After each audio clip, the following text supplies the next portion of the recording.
There's a proposal that grade 12 and 7 learners be the first to return to school come May the 6th, following that move by others, should President Cyril Ramaphosa lift the lockdown at the end of this month.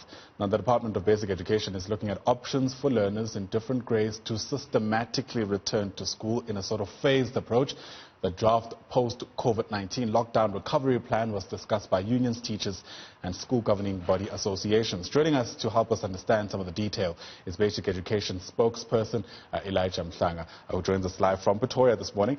Thank you very much for your time, Mr. Mhlanga. So let me start by confirming some of the details and the legitimacy behind the reports. I mean, is there a draft sort of phased-in approach that the department is currently looking at as we try to figure out what life looks like after lockdown? Good morning, Ayanda. Yes, there is a plan that we are working on. We have been working on it for some time now, and including yesterday, by the way, we were discussing it. So the details in the plan are dynamic. They are changing every day as more input comes through from our stakeholders and people in the basic education system. But it is still being discussed. We do know that there will be a cabinet meeting which will also consider it. So the final plan really will be announced by the minister once it's been discussed and thoroughly scrutinized by herself and her colleagues in the cabinet, but also in the National Coronavirus Command Council. Right. I understand the details are dynamic, to use your words, but take us through, the plan as it stands. My understanding is that there's an intention to have, for instance, matriculants and grade 7 pupils be the first to return to school come May the 6th. I mean, how accurate are these details as you understand them? Well, the date that you're talking about is a date which had been proposed earlier. We don't know if that will be the date that will be confirmed because the discussions and deliberations are still ongoing. And even Cabinet last week did indicate that there was a need for further engagement on the different plans that have been put forward by the different clusters in government. Because if you remember, in education, you've got 13 million children. So whatever is decided on education is going to have an impact on everything else. So there's a need to carefully consider what it is that we are going to do. What we can confirm, though, is that there is not going to be a situation where all our children go back to school. The ministers have already made that clear that life will go back in phases.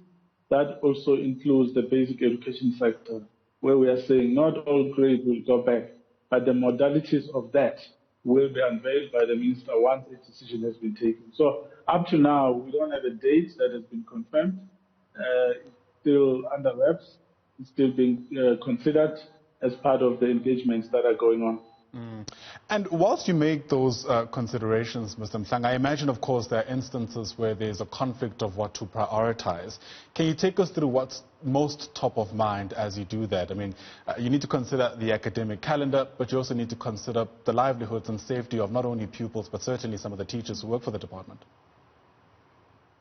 Absolutely. You are very right. We need to make sure that, first and foremost, our learners and the teachers are comfortable about going back to school. The school needs to be safe, but we also need to make sure that we have protective gear for them, which they are going to wear to keep safe. Because the coronavirus is not going to go away at the end of the lockdown, nor will it go away at the end of this year. So we still need to prepare for a new normal, really, in terms of how we manage our classrooms as well, because we have been thinking hard about how to maintain social distancing inside a classroom, something that has never been an issue before. Our classrooms were designed in such a manner that our learners would be sitting close together. There is contact between themselves. There's contact between the learners and the teachers and everyone else without fear of anyone spreading infections to any other person. So those are some of the things that we are thinking about. As for the curriculum implementation plan, that we have some experience of doing in terms of recovery plans and catch-up plans and all of that, because we historically have gone through similar disruptions in the past, such as the disruptions in Vuwani, and Mirafong and other parts of the country where there were protracted disruptions which led to no schooling for a long time. And we're still able to come up with a plan which helped. So we'll rely on our experience in that regard. At this time, we need to consider curriculum implementation and keeping our learners safe. So those are some of the things that we're looking into. And preparations are underway. We're at advanced stage. We will be communicating very soon in terms of what is going to happen. Are you able to give us any detail about how you're going to tackle the issues specifically pertaining to the proximity that learners have to one another within the classroom? I mean, you touched on it just briefly a moment ago, but we're sitting in a context where there'd be upwards of 50 learners sometimes in some classrooms, which presents all kinds of COVID-19 related concerns as the situation stands at the moment. Is it a matter of perhaps having some pupils attend class on different days, being able to move pupils where you can? What kind of thinking is happening around that particular issue? There are various proposals that have been considered, but the Department of Health is going to assist us in that regard because they told us what needed to happen. Education also presented its view. So that matter is still being discussed. I cannot venture into it lest I make mistakes because it's a technical issue. It's got to do with distancing and measuring where one learner should be and what type of gear they should be wearing if they are closer than the prescribed distance and all of those things. So a lot of it really will have to be on the side of education and raising awareness about hygiene practices.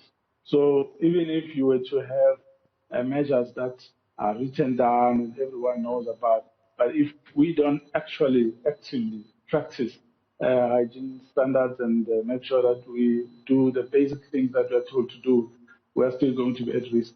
So those are some of the things that we're currently considering to say what form of education do we need first for our teachers and what can they teach to our learners and how can the entire community really acclimatize to this new environment, a new way of doing things. So there's a lot of discussions and there's opinions from all over the place, but those are being crystallized and finalized so that we have a plan that is concrete and solid, one that we can communicate to South Africans.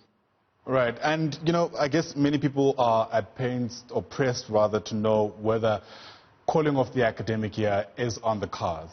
And if it is, can you give us an idea of how far we are from that? Not at all. We're not even thinking about that. It has never crossed our mind. It's too early to say in April that you need to call off the school year. You can't do that. As I said, we have had disruptions that have gone on for a long time. And through the cooperation of all our stakeholders, we've been able to recover from such. What we need to look at, though, is the school calendar. In the first term, we only lost 2 days. In the second term, which began on the 31st of March, up until now, we would have lost 23 days by the end of the lockdown. And the second term was supposed to have 50 days. So we are losing just half the days in the second term. And if we look at the curriculum programming, we should be able to rework it and adjust the school calendar in such a manner that we're able to get back on track. It will need a lot of work, it will need a lot of sacrifice, but work will still be done. We are confident that the plan that we have will make sure that our learners are able to go through as much of the work that was supposed to be done this year and still know what they were supposed to know by this year. So there's no thinking of calling off the school calendar. Far from it. We are confident that we will be able to rescue the school calendar year of 2020. Right. Very quickly then, Mr. Mhlanga, I mean, sadly we're also dealing with a context where we're seeing an increasing number of schools being burgled during the lockdown period. Are you able to give us an update on, how many schools you know of as of today that have been burgled? And whilst you do that, an idea of when we can expect the minister to finally give us the finalized plan about what the way forward will be? On the issue of the vandalized schools, it's a lot of schools. I received a new report last night, which shows like many more schools that have been vandalized in South Africa. But the figure that we published on Saturday was 424 schools vandalized across the country, which is a huge concern to us because the damage cost will have a serious negative impact on the teaching and learning which is supposed to be starting as soon as the program is announced for the opening of schools.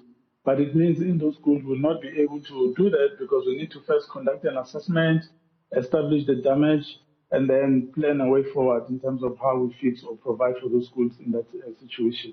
So there's a lot of work that we still need to do. But we know today, in terms of the way forward, Cabinet will meet, I think, today.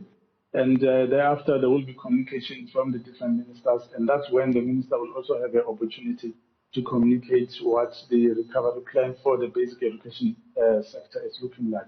All right, thank you very much indeed for that update. Elijah Mhlanga is the spokesperson of the Basic Education Department.